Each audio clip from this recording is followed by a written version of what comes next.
पृथ्वीराज चौहान और संयोगिता की प्रेम कथा राजस्थान के इतिहास में स्वर्णाक्षरों में अंकित है। 12वीं सदी के उत्तरार्ध में पृथ्वीराज चौहान दिल्ली के प्रबल शासक हुए। वहीं संयोगिता कन्नौज के राजा जयचंद की बेटी थी। दोनों के बीच अटूट प्रेम था, लेकिन जयचंद पृथ्वीराज के गौरव और उनकी आन से ईर्ष्या रखता था, इसीलिए अपनी बेटी का विवाह उनसे करने को तैयार नहीं था।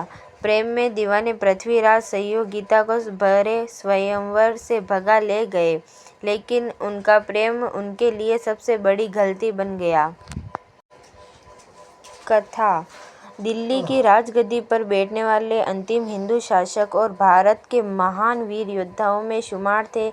एक ऐसा वीर योद्धा जिसने अपने बचपन में ही शेर का जबड़ा फाड़ डाला था और जिसने अपनी दोनों आंखें खो देने के बावजूद भी शब्द भेदी बाण से भरी सभा में मोहम्मद गौरी को मृत्यु का रास्ता दिखा दिया था।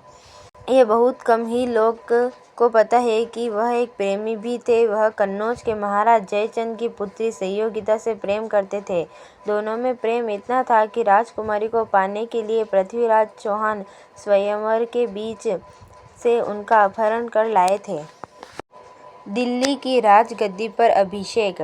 बात उन दिनों की है जब पृथ्वीराज चौहान अपने नाना और दिल्ली के सम्राट महाराजा अनंगपाल की मृत्यु के बाद दिल्ली की राजगद्दी पर बैठे। गौरतलब है कि महाराजा अनंगपाल को कोई पुत्र नहीं था, इसीलिए उन्होंने अपने दामाद अजमेर के महाराज और पृथ्वीराज चौहान के पिता सोमेश्वर सिंह चौहान से आग्रह किया कि वह पृथ्वीराज को दिल्ली का युवराज घोषित करने की अनुमति प्रदान करें।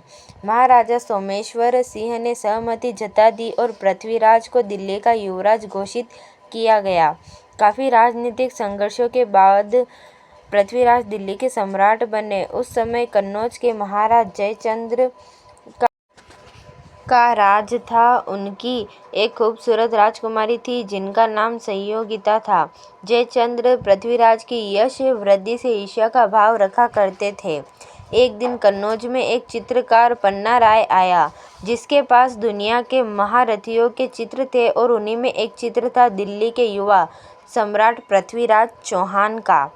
जब कन्नौज की लड़कियों ने पृथ्वीराज के चित्र को देखा तो वे देखते ही रह गई।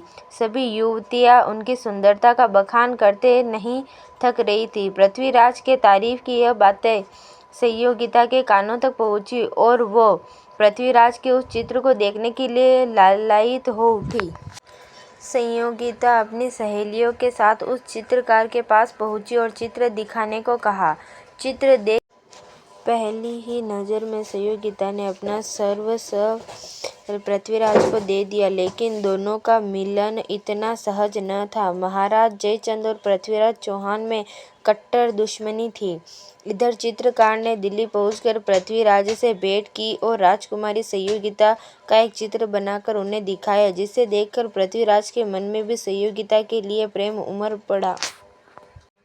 संयोगिता का स्वयंवर। उन्हीं दिनों महाराजा जयचंद्र ने संयोगिता के लिए एक स्वयंवर का आयोजन किया।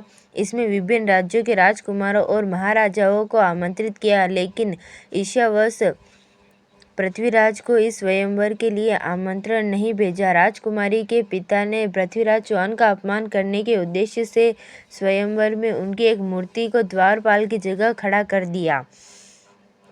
राजकुमारी संयोगिता जब वरमाला लिए सभा में आई तो उन्हें अपने पसंद का वर कहीं नजर नहीं आए। इसी समय उनकी नज़र द्वारपाल की जगह रखी पृथ्वीराज की मूर्ति पर पड़ी और उन्होंने आगे बढ़कर वरमाला उस मूर्ति के गले में डाल दी। वास्तव में जिस समय राजकुमारी ने मूर्ति में वरमाला डालना चाहा, ठीक उसी समय पृथ्वीराज स्वयं आकर खड़े हो गए और माला उनके गले में पड़ गए। संयोगिता द्वारा पृथ्वीराज के गले में वरमाला डालते देख पिता जयचंद्र आग बबूला हो गए। वह तलवार लेकर संयोगिता को मारने के लिए आगे आए, लेकिन इससे पहले ही वह संयोगिता तक पहुंचे, पृथ्वीराज संयोगिता को अपने साथ लेकर वहां से निकल पड़े। पृथ्वीराज और मोहम्मद गौरी। स्वयंवर से राजकुमारी के उठाने के बाद पृथ्वीराज दिल्ली के लिए रवाना हो गए। आगे जयचंद्र ने पृथ्वीराज से बदला लेने के उद्देश्य से मोहम्मद घोरी से मित्रता की और दिल्ली पर आक्रमण कर दिया। पृथ्वीराज ने मोहम्मद घोरी को 16 बार परास्त किया, लेकिन पृथ्वीराज चौहान ने सहृदयता का परिचय देते हुए मोहम्मद घोरी को हर बार जीवित। जयचंद ने गद्दारी करते हुए मोहम्मद घोरी को सैन्य मदद दी और इसी वजह से मोहम्मद घोरी की ताकत दोगुनी हो गई तथा 17वीं बार के युद्ध में पृथ्वीराज चौहान मोहम्मद घोरी से द्वारा पराजित होने पर पृथ्वीराज चौहान को उसके सैनिकों द्वारा बंदी बना लिया गया एवं उनकी आंखें गरम सलाखों से जला दी गई। इसके साथ अलग अलग तरह की यातनाएं भी दी गई। पृथ्वीराज के शब्द भेदी बाण। अंततः मोहम्मद घोरी ने पृथ्वीराज को मारने का फैसला किया। तभी महाकवि चंद्रबरदाई ने मोहम्मद घोरी तक पृथ्वीराज के एक कला के बारे में बताया।